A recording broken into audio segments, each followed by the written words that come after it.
Hello and welcome to Economic Forum, a program where we discuss various issues affecting our economy in Zimbabwe. We discuss these issues in order to contextualize them and see how they affect our economy. There can be issues to do with mining, tourism, agriculture, and even politics. That includes elections, as the 2023 elections of the 23rd and the 24th of August have come and gone, and the president has been inaugurated in his second term. My name is John Masuku. In his inauguration speech, the president, His Excellency Comrade Emerson Mnangagwa, touched on a number of economic issues that he's going to pursue with his government after being re-elected. And these are the issues that we would like to discuss, and others that we are going to come up with my guest here, Christopher Mugaga, who is the Chief Executive Officer of the Zimbabwe National Chamber of Commerce. Welcome, Chris. Pleasure is mine. Thank you for inviting me. Just before the elections, there were quite a number of, I may call them excuses, where people say, we're waiting for the elections. If you say, but where is this paper? And people will just give a reason that we're waiting for the elections. But the elections have come and gone. Are there still those excuses, and how are we forging forward? Thank you so much. Well, coming from business, obviously, we certainly can't have a tune of excuses as you are hinting on. We know for sure that the political cycle every 5 years, there's a plebiscite which tends to happen, and in Zimbabwe, according to the constitutional provision, definitely we have what we call the general elections, which encompass the presidential, the council, and also the parliamentary. So business, if you were to ask, we will tell you that the sentiment is quite very strong and positive. We are just good to go. Yes, challenges here and there, especially headwinds from the economic side, are always being faced, which definitely I think I was speaking to the exchange rate volatility. You look at the weather-related risks, which we call the external shocks we can't control over, and then other attendant challenges. Definitely I think we can find timing, but the wait and see attitude, I don't want that's not your route. It's anything which is maybe transpiring at the moment. It's not. Yes. Now, but while we're still on the elections, there were also some reports from different observer missions. Some of them were also adverse. How do those reports affect perceptions, going forward? Zimbabwe has to engage and re-engage, and also in the context of some of the reports that came.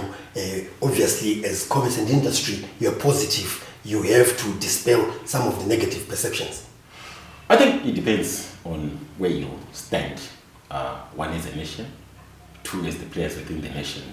Firstly, whenever there is a plebiscite, an election, a report has to come. The reason why reports come, it can be adverse, it can be favorable. But what's more necessary and what's more important is how do you drive the agenda of the nation going forward. You look at the Capitol Hill, I think the whole violence which was witnessed following the loss or the defeat of Mr. Trump. You look at Brazil, we even had a case of demonstrators getting to the State House of Brazil. So to me, the issue should not necessarily be about the reports themselves. Zimbabwe is an opportunity to tell the world the colors, the nature, the agenda it has. If the whole nation will come to a standstill because of possibly or potentially an adverse report as they are pointing to, then we don't know our agenda as a nation. Coming from private sector, the constituents I understand fully well. I tell you that we are not really investing much in that. But Zimbabwe government, I want to believe, they are also learning from some of the adverse aspects coming from the report. It's an election, it's a learning process. You will not go to any country possibly and see a perfect election being delivered. What makes it a democratic election is that capacity and appetite to continue addressing especially the shortfalls. It is a process, I believe. Yes. Well, that's a positive outlook that you're giving there, Chris. So give us your forecast. The elections have come and gone. The president did allude to a number of issues relating to our economy. How do you ride on those, as commerce and industry? Yeah, as industry, I think what's more significant for us is to acknowledge the challenges we are facing. One of the issues we continue clamoring for a resolution to regards the current conundrum which Zimbabwe is currently immersed in. If you look at the moment, I think it's a more current regime which had been backed or came about through delegated pieces of legislation, in particular Statute 118A of 2021. So our what is business, obviously, is to what extent and how are we going to deal with achieving a monocurrency? Because for the past 5 years, you will see Zimbabwe's major downfall economic-wise had been having conflicting messages, especially on the currency front. That's one issue. Secondly, one thing you can't overlook, which is quite a very anathema to progress of the nation, is corruption and smuggling of goods. If that is to be arrested, obviously, we'll see gains on the economic front, can I say. Once corruption remains rife, once smuggling of goods remains pronounced, what it means is those are all leakages. And for us to talk of then achieving Vision 2030 without addressing that will become quite more of a pie in the sky.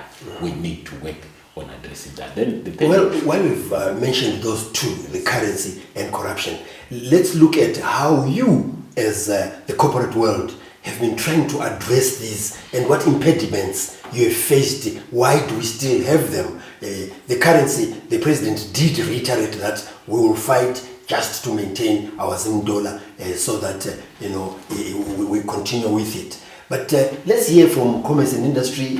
It may have been one of your resolutions during your Congress for this year. Tell us.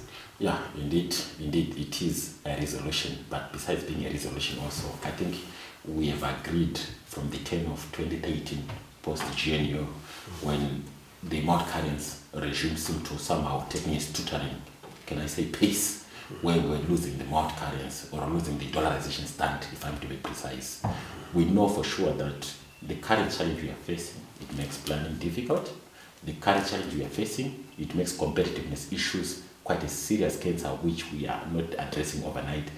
But coming from private sector, our resolutions have always been quite very loud and clear, pushing for what we call a market-determined exchange rate, which will not be controlled by anyone or by any force. And secondly, making sure that the whole auction system we have agreed, I think, even with the central government, that the auction, it needs somehow a revision or a revamp. We are not dismissing the existence or the spirit behind the auction, but what's more important is how do we fine-tune that unmarked auction so that it sends a signal to the market where if someone walks into the street, to walk into a bank, you should be able to exchange your money at a bureau de change without resorting to the streets. If that is solved, I tell you, then we can say we're working on the same path. Just to conclude this segment, you had also mentioned corruption, the cancer of corruption in Zimbabwe. How are you addressing it? Because it's always talked about. And at times, others would allege that even well-to-do people in authority are involved in one or another. So you as industry or the corporate world, how are you addressing that? No, we don't start addressing it at industry level. It's a personal governance at your household level. To what extent do you believe you can make it without being corrupt? From there, then we can move to even industry, then national. But our relationship with the anti-corruption board in Zimbabwe, where we already have an existing formal relationship, we believe is a step in the right direction. But we need to see to it that prosecution happens. We don't want cases of corruption just to be speaking to without necessarily taking action, especially in the courts of law. If that is achieved, I tell you that will be a step forward in dealing with corruption. Chris Mugaga, who is the Chief Executive Officer of the Zimbabwe National Chamber of Commerce, is our guest today, where we are making a focus of our economy after the elections, especially after the inauguration into office of the president going into his second term and also pronouncing some of his plans about the future of the economy. So join us in the second segment of Economic Forum.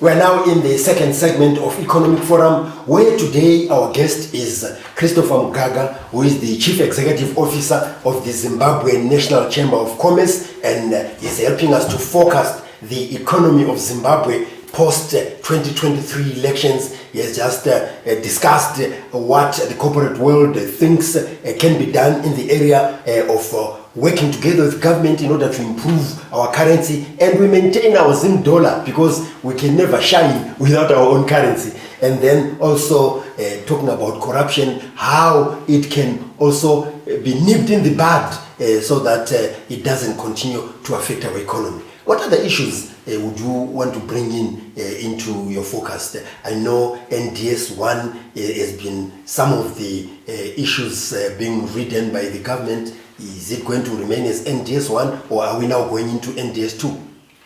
Yeah, well, as we move into the second term of the just installed president, one of the issues which we can't overlook is the alignment of different pieces of legislation, obviously, to the 2013 Constitution. Yes, if you look, some of the issues we are looking at is alignment of pieces of legislation to the Constitution of Zimbabwe, which was obviously enacted in 2013.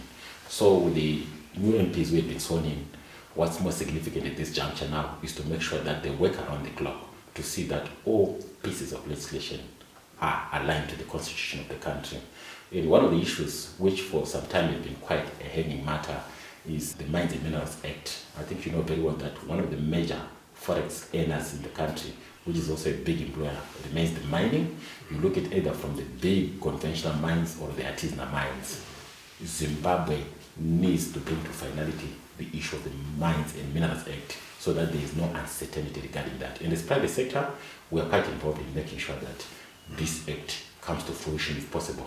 Maybe, Chris, you can elaborate how that delay is affecting the economy. Yeah, definitely. When you look at a piece of legislation, any investor who comes to a country when there's a piece of legislation which is not yet to be amended, or rather, which is yet to be ascended by the president, like we have with the Mines and Minerals Act, it then means all miners who are coming, they don't know who owns the land they are mining. Is it the government, or is the one who owns the claims? What does it mean if I'm to sell my minerals today in terms of the proceeds? Or that. So generally when we are looking at the act, is that piece of legislation which guides or defines mining as an industry. And once those tenets of the piece of legislation are not clear, it then builds a catatonic level of uncertainty, which then makes planning a difficult exercise by all stretch of imagination. You just gave the Mining Act as an example. Any other acts that you would like to push as a matter of urgency? I think there are different pieces of legislation, not necessarily looking at it from only acts, but for some time, I think as private sector, we've been clamoring for somehow less use of delegated pieces of legislation. In particular, you understand that we had more than 200 statutory instruments over just one calendar year. And some of those statutory instruments, they also have a bias or impacts on business planning. So if there can be a culture of trying to limit or reduce the use of statutory instruments as one of the pieces of instruments for lawmaking, I think that would be a step in the right direction. Then also, I think if you look at the issue of FDI, I think it's a fact that Zimbabwe for years has been depending on FDI. And after the enactment of ZIDA Act, which brought to life the ZIDA body, which I think you are aware of, we are looking at it to see how do we continue pushing for pro-investment policies, especially in special economic zones, which will push investors to come without any level of not knowing how we are going to react as a country. There's the issue of common agriculture industrial park between Zimbabwe and Zambia, which will be coming soon. And I think it has been on the agenda for some time. And coming from private sector, we are looking at the implementation of that particular piece of, can I say, law, where Zimbabwe and Zambia will own a common agro-industrial park. Most people may not be aware of what we are trying to achieve that. But we are saying, looking at the history of the two countries and the nature of our industry, surely we can achieve it or deepen the whole regional integration by allowing for such kind, which is common agriculture industrial park, to come to life. Any other takeaways from the speech of His Excellency during the inauguration? Yes. His Excellency spoke into a number of issues. Firstly, he spoke into currency, which I covered quite a lot. I think the government position from his speech is the push for a monocurrency without conflicting messages regarding currencies, where you have 3-4 different currencies operating in a country. That is an issue. Then also, it was quite deliberate that I spoke into mines also, because the president spoke into the finite resource of minerals and how smuggling of minerals is somehow costing this economy. According to the Chamber of Commerce numbers, we're actually looking at it, maybe numbers of around 2 to 2.5 billion we are losing yearly through somehow smuggling or illicit trading of those minerals. And if we can plug that hole, I think it will improve also the fiscal position of the nation.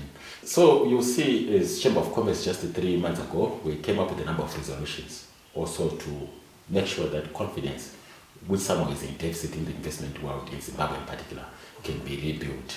And we are pushing for a number of reforms. The current one, we continue talking about it because it's a real cancer to this economy. Then we are in a body called African Continental Free Trade Area, where all countries in Africa are pushing to say, how can we have a borderless society? One large body, almost as good as a country. So Zimbabwe, we seem to be lagging behind in the implementation of the African Continental Free Trade Area protocol or agreement we already have. And as private sector, we need to push that agenda working with our government to make sure that we are going to win that. Then another aspect which we continue emphasizing is private sector is the issue of embracing market forces. We had agreed, I think, with corporate tombstones, we've seen a lot of challenges with controlled economies. So exchange rate determination, employment creation, any policies we come up with, what's more significant is to make sure that we embrace market forces ahead of any other hand when you're making policies. That's Christopher Mugaga, who is the Chief Executive Officer of the Zimbabwe National Chamber of Commerce, who is helping us today to forecast our economy going forward after the inauguration of His Excellency the President, and also the speech that he gave touching on various aspects of the economy and some of the projects that he started in his first term that he's going to continue with in his second term. So join us in the third and final segment of Economic Forum.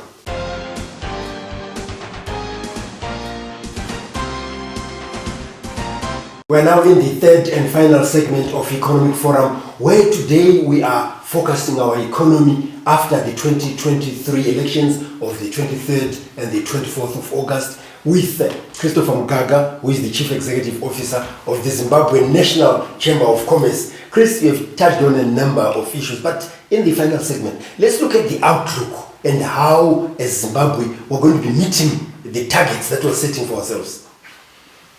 Yes, in the outlook, I think we look at the variables such as employment creation, the gross domestic product, the exchange rate movement itself, the issue of interest rates, and above all, the issue of the trade account. What is the relationship we might have regarding our imports and exports?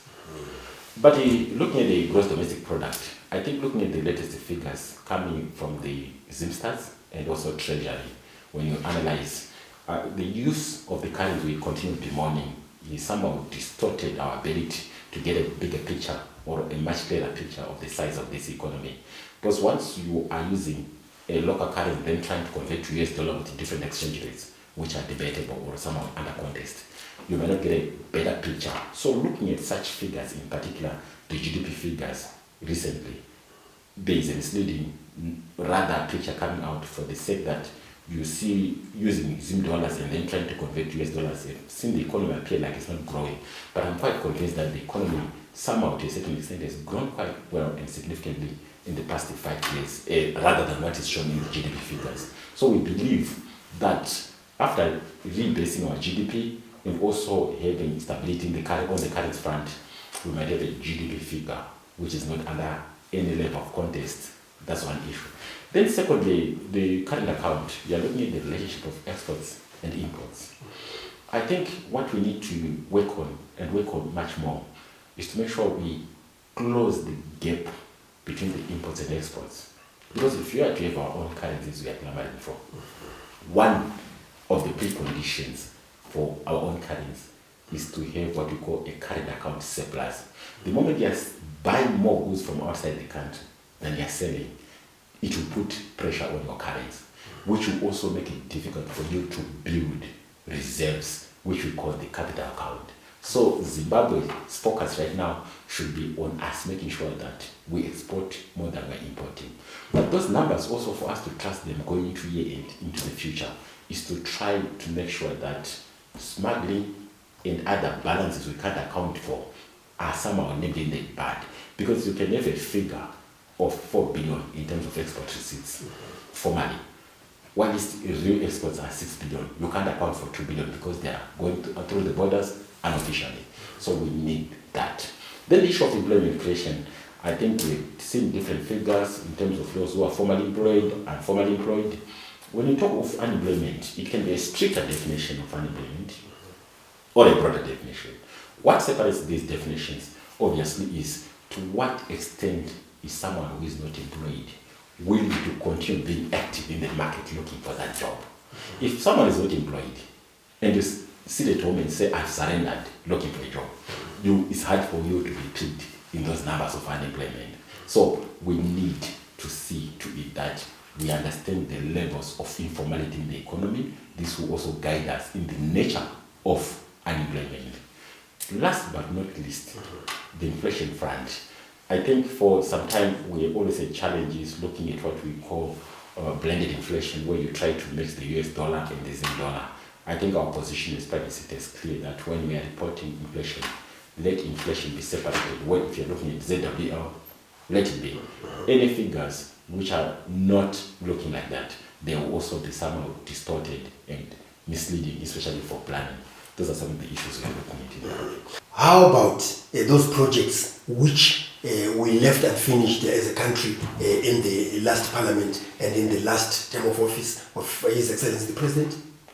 Yeah, if you look at the infrastructure spending in the country, infrastructure spending, even as a percent of GDP, the numbers are quite impressive. Only a few days ago, one of the major TV channels in South Africa had a very positive report on Zimbabwe's plot to modernize its borders. So its message is signals which are also going to the world that we made tremendous progress regarding modernization of our borders. You look at the Bay Bridge, I think with other borders coming also, the airport to a certain extent, the new airport, you can also see it as a border because you can look at land border and air border. Right. And such projects, I think they have to continue. Our only focus should just to balance the funding of our projects and making sure that it's sustainable to the extent that it will not create broad money supply or much money in the economy, which will be inflationary. But those projects, we need them.